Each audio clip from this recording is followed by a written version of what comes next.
दोस्तों, आप हरियाणा चुनाव का एग्जिट पोल तो देख ही चुके हैं। हरियाणा में किसकी सरकार बनेगी इसका फैसला तो 8 अक्टूबर को हो ही जाएगा। लेकिन बीजेपी और कांग्रेस के खेमे में सबसे ज़्यादा हलचल अपने सीएम फेस को लेकर के है। एक तरफ हरियाणा बीजेपी के सीनियर लीडर अनिल विज लगातार सीएम पद को लेकर अपनी दावेदारी पेश कर रहे हैं, दावेदारी ठोक रहे हैं, तो वहीं दूसरी तरफ हरियाणा कांग्रेस में कुमारी शैलजा बनाम दीपेंद्र हुड्डा गुट की लड़ाई पार्टी आलाकमान के लिए सबसे बड़ी सिरदर्दी बनी हुई है। सबसे पहली बात अनिल विज की कर लेते हैं।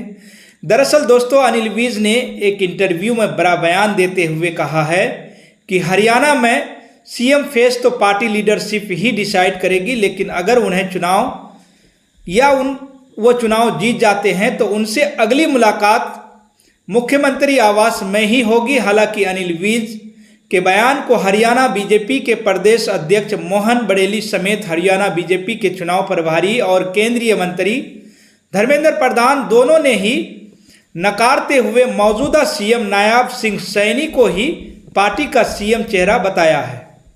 लेकिन यहाँ एक बहुत बड़ा सवाल दोस्तों ये उठता है कि अगर नायब सिंह सैनी ही अपनी लाडवा सीट से चुनाव जीतने से असफल हो जाते हैं, चुनाव हार जाते हैं, तो क्या अनिल विज के सिर पर ताज सजेगा?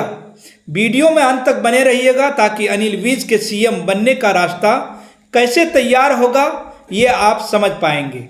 अनिल विज की बात करें दोस्तों तो उनके सामने सीएम बनने के रास्ते में सबसे बड़ी अड़चन है उनकी बढ़ती उम्र। इस वक्त अनिल विज की उम्र 71 साल के हैं।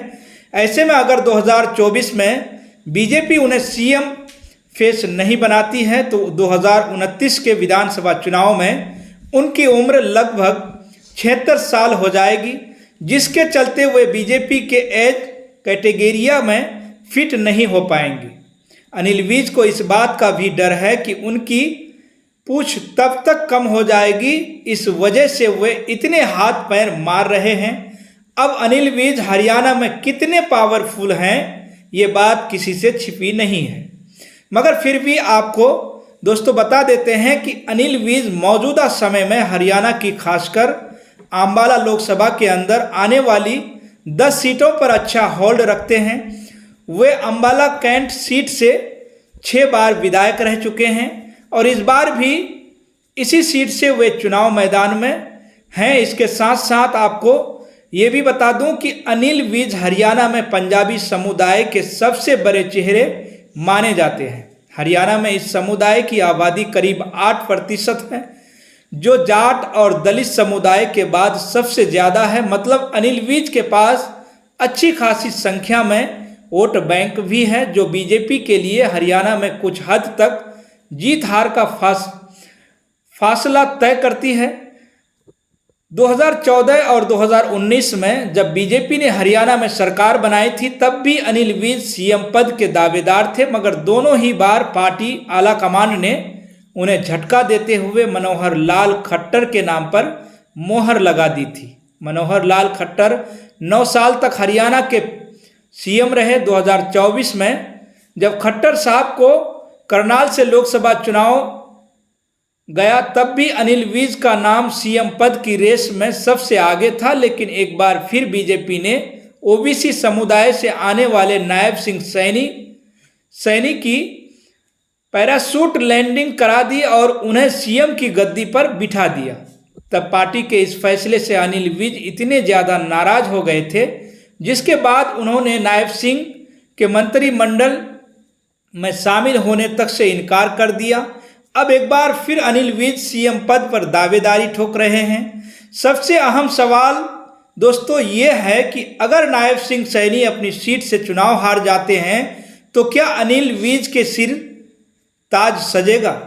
तो बता दूं कि नायब सिंह सैनी कुरुक्षेत्र की लाडवा सीट से उम्मीदवार हैं। इस सीट पर 19 पर सैनी वोटर हैं, 16 पर जाट और 7 पर वोटर ब्राह्मण समाज के हैं। लेकिन खास बात यह भी है कि खुद नायब सिंह सैनी लाडवा सीट से चुनाव नहीं लड़ना चाहते थे।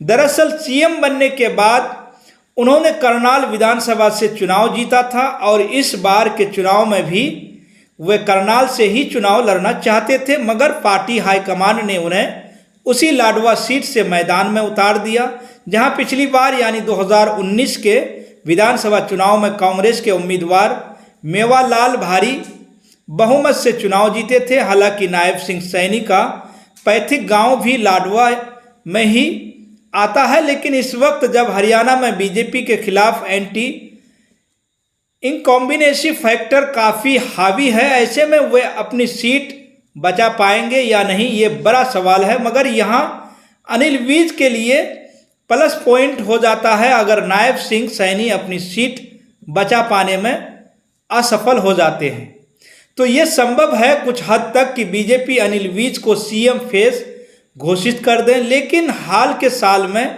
बीजेपी में एक और नया ट्रेंड चल पड़ा है।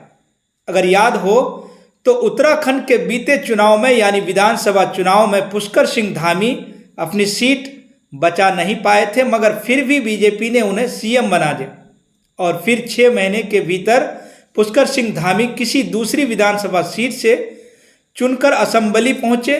हो सकता है हरियाणा में भी बीजेपी इसी ट्रेंड पर चले जिससे अनिल विज का पत्ता एक बार फिर कट सकता है। मगर ये सब 8 अक्टूबर को विधानसभा चुनाव के नतीजे पर डिपेंड करेगा। अगर बीजेपी बहुमत से दूर रह जाती है तब तो इन सारी बातों का कोई मतलब ही नहीं रह जाएगा। अब बात करेंगे दोस्तों कांग्रेस खेमे की। कांग्रेस खेमे की भी कर लेते हैं। हरियाणा कांग्रेस में कुमारी शैलजा सीएम पद की दावेदारी ठोक रही है।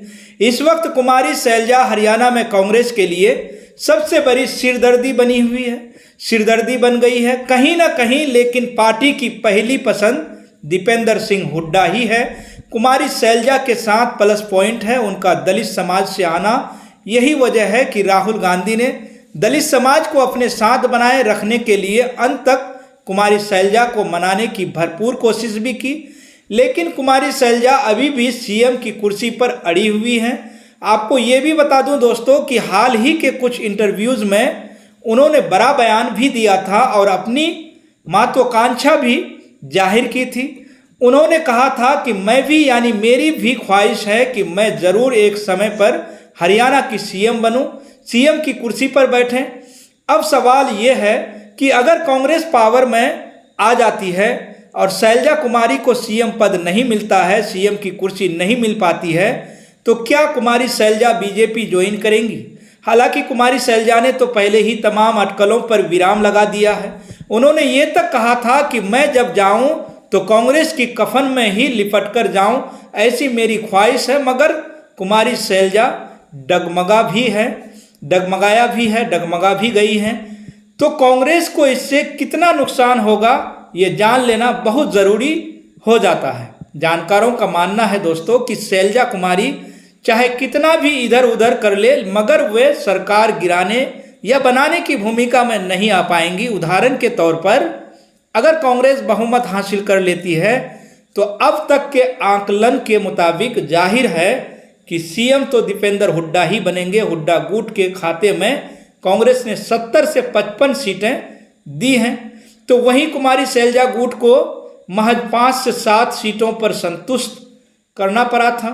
ऐसे में ज़्यादातर विधायक भी हुड्डा गुट के ही होंगे, तो शैलजा कुमारी चाहकर भी कांग्रेस को ज़्यादा नुकसान नहीं पहुंचा पाएंगे क्योंकि उनके पास संख्या बल नहीं होगा। हालांकि अगर नतीजे के बाद कांग्रेस और बीजेपी में सीटों का ज़्यादा अंतर या ज़्यादा फासला नहीं रहा तो उस केस में कुमारी शैलजा कांग्रेस आला कमान को अब अपनी डिमांड मानने पर ज़रूर मजबूर कर सकती है। बहरहाल दोस्तों आने वाले समय में क्या होगा ये देखना दिलचस्प होने वाला है। पूरे मसले को आप कैसे देखते हैं, इस पूरे खबर को आप कैसे समझते हैं, आपकी क्या राय है? आप अपनी राय हमें कमेंट बॉक्स में, हमारे कमेंट बॉक्स में ज़रूर लिखिएगा। फिलहाल दोस्तों इस खबर में जितना है इतना ही। फिर मिलेंगे अगली खबरों के साथ। आप सभी का बहुत बहुत शुक्रिया, धन्यवाद।